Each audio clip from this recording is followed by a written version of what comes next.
I'm proud to have served. I think everyone here is proud to have served.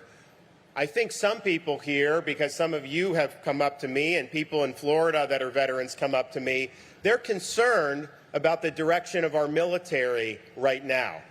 Many veterans no longer are excited about having their kids or grandkids join our nation's military. Why? Because they see that the military has been indulging in things like social experimentation, political ideology, a woke agenda, which is taking your eye off the mission and focusing on things that are simply not the core function of the military. Morale is low. Warriors have been driven out of the services, and recruiting is at a generational low, the lowest point since after the Vietnam War. And I think that that's a tragedy. I also think that's something that's not sustainable for our country if we want to remain a free and prosperous country. So one of the things I will do as president is as commander-in-chief on day one, we rip out the political agenda out of the military, take the woke agenda out, and we restore the military to its proper mission.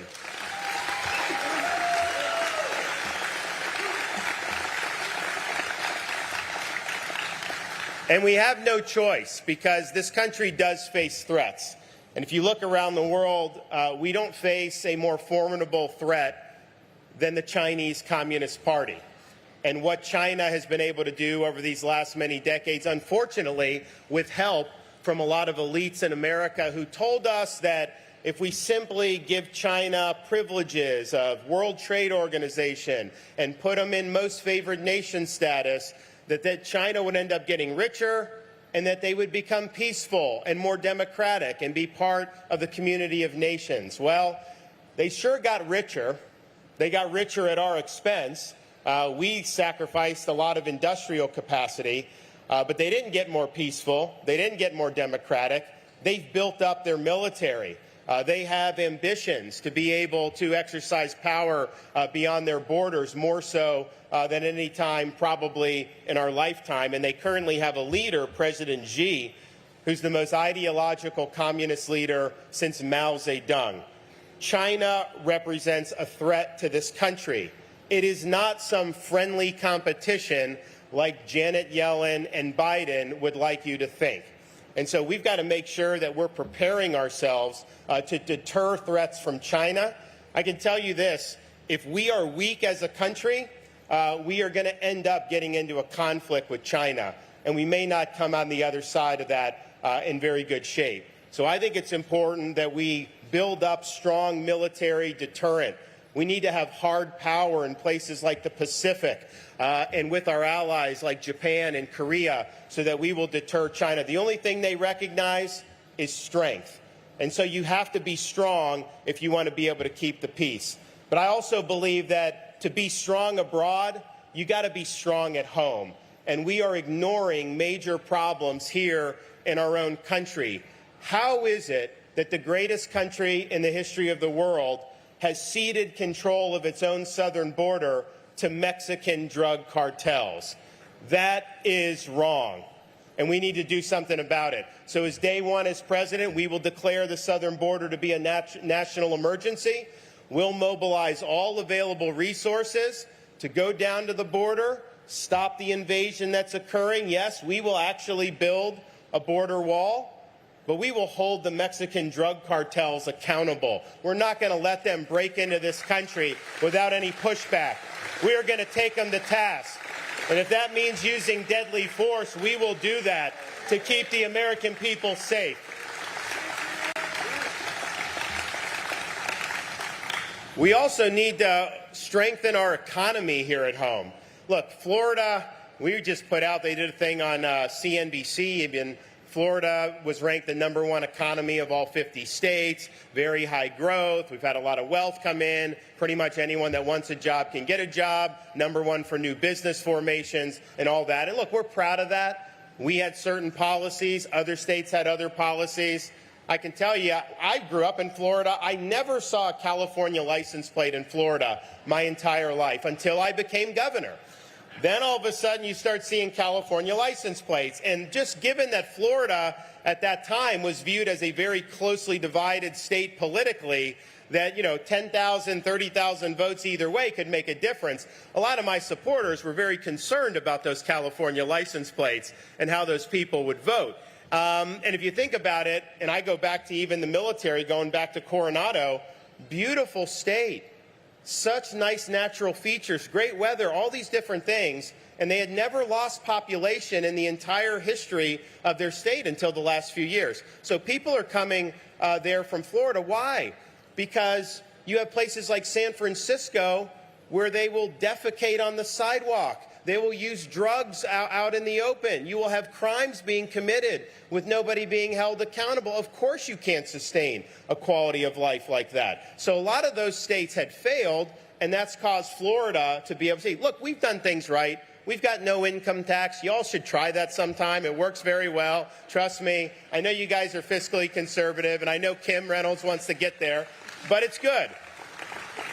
We have the second lowest debt per capita in the country. We've paid down billions of dollars in state debt since I've been governor. We cut taxes, billions of dollars, record amounts, and we're proud of doing all that. But we deal with the same things that people deal all across the country because of what the federal government has done over these last many years. The inflation and the high costs that we're experiencing is government-induced. It is the result of borrowing, printing, and spending trillions and trillions and trillions of dollars. Now look, if you could just do that with no consequence, then why not do 30 trillion, 40 trillion? If we could do that and all live happily ever after, then there would be no reason not to. But I think we all know instinctively in this world there's no free lunch. So somebody is going to have to pay the piper for that. And who has paid? The average American has paid in the form of these higher prices. It's basically been an invisible tax on small business people, working people, senior citizens on fixed income. Yeah, an invisible tax. Congress didn't levy it directly, but it's the direct result of the policies that have come out of Washington, D.C. under this administration. And so I think it's time that we take power out of Washington, D.C. and put it back to we, the American people.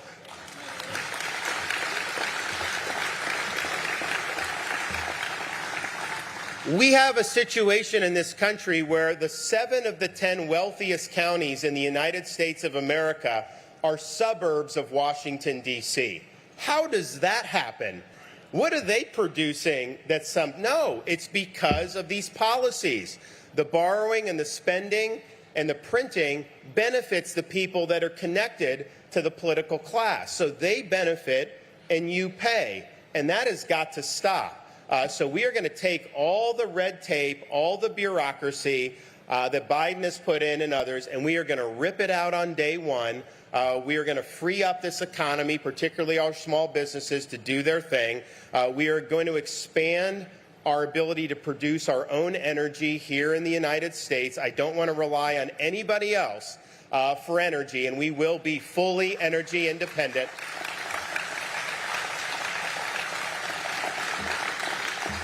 And we're not going to force you to buy an electric vehicle. That is wrong, okay? And look, if you want it, fine, it's free. I believe in consumer choice, but when they're forcing into electric vehicles, what are they doing? They're forcing us to be more dependent on China. Where do a lot of the materials have to get produced from to be able to make some of this stuff? It's almost all coming from China. Why would we want to be more dependent on China than we already are? So we're going to reverse all of those EV policies and make sure that we are saving the traditional American automobile, because it's really important.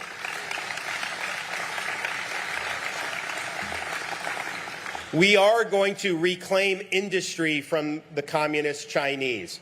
You can't have a situation where things that are so important to our national survival, we have to go hat in hand to China on. When COVID hit and people wanted all this stuff for the hospitals and whatnot, I would say 99% of it was being produced in China. And so we had to rely on their generosity to let them do. You don't want to be in a situation where you need Chinese parts for your military hardware and ammunition and even nuclear weapons. And so we've got to reindustrialize this country, and we can't be dependent on the Chinese Communist Party. We need to declare independence from Communist China, and that's exactly what we'll do.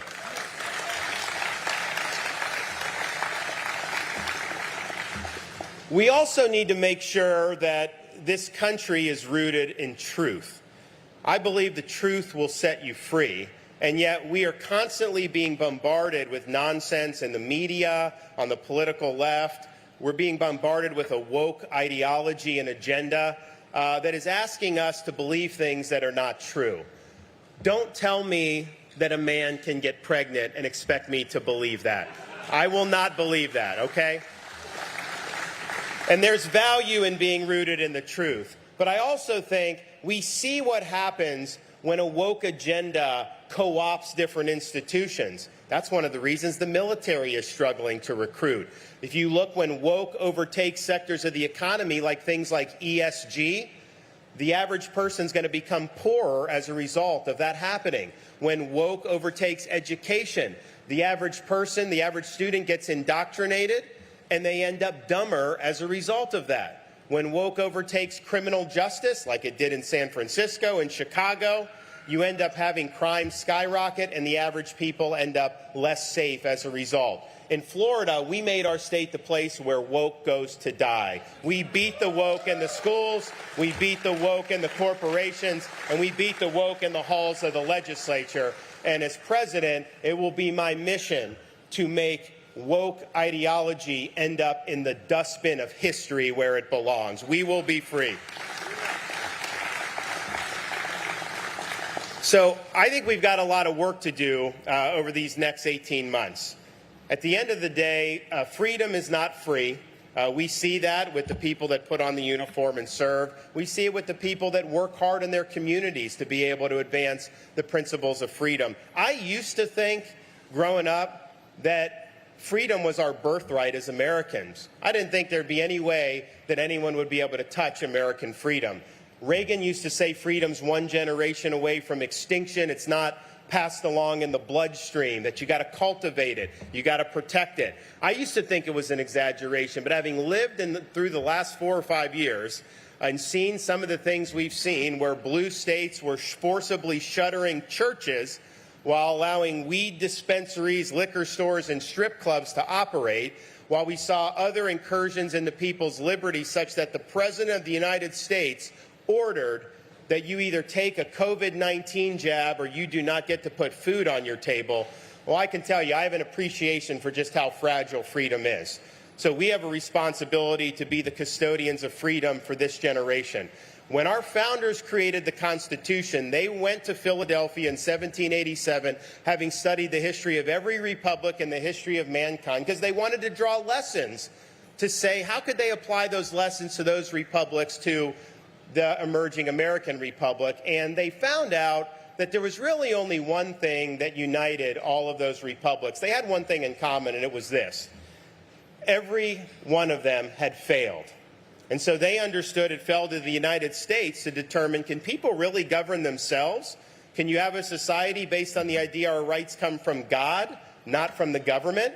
And that we live under a rule of law, not the rule of individual men? Or was mankind forever destined to live under various forms of tyranny? And they fully expected this society to answer that question for all of human history. When Benjamin Franklin walked out of that convention, he was asked, have you given us a republic or a monarchy?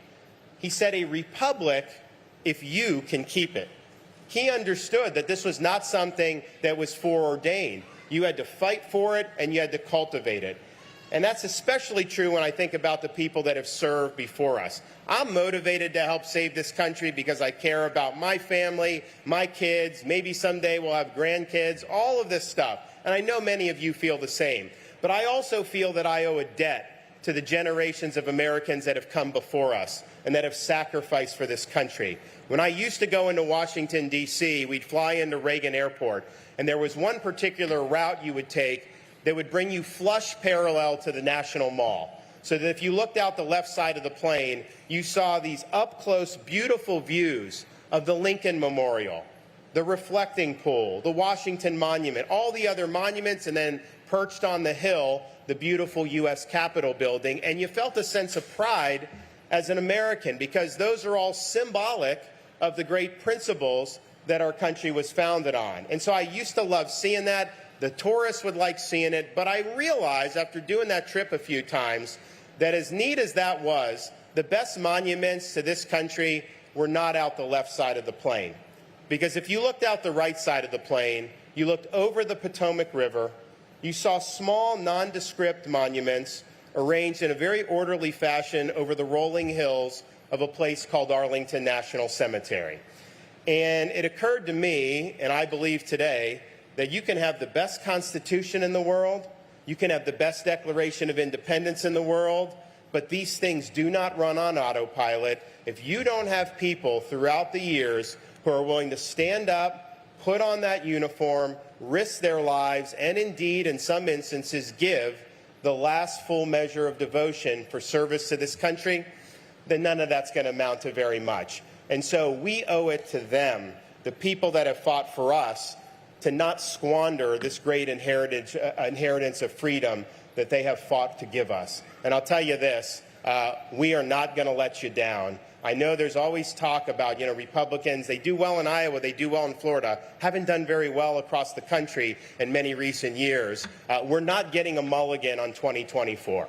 We're either going to win this election and turn this country around, or this nation is going to continue to be in a state of decline, and it may decline to the point where it could be irreparable. Look, there's some people that say, maybe just nibble around the edges, maybe it's fine to just slow or manage the decline a little bit better. And if that's what you think, I'm not your guy. I have no interest in managing our nation's decline. I want to reverse our nation's decline, and that requires us to win. So we will be out, we will be fighting the fight, we will be standing firm for truth, we will not back down. No excuses. I will get the job done. Thank you all. God bless.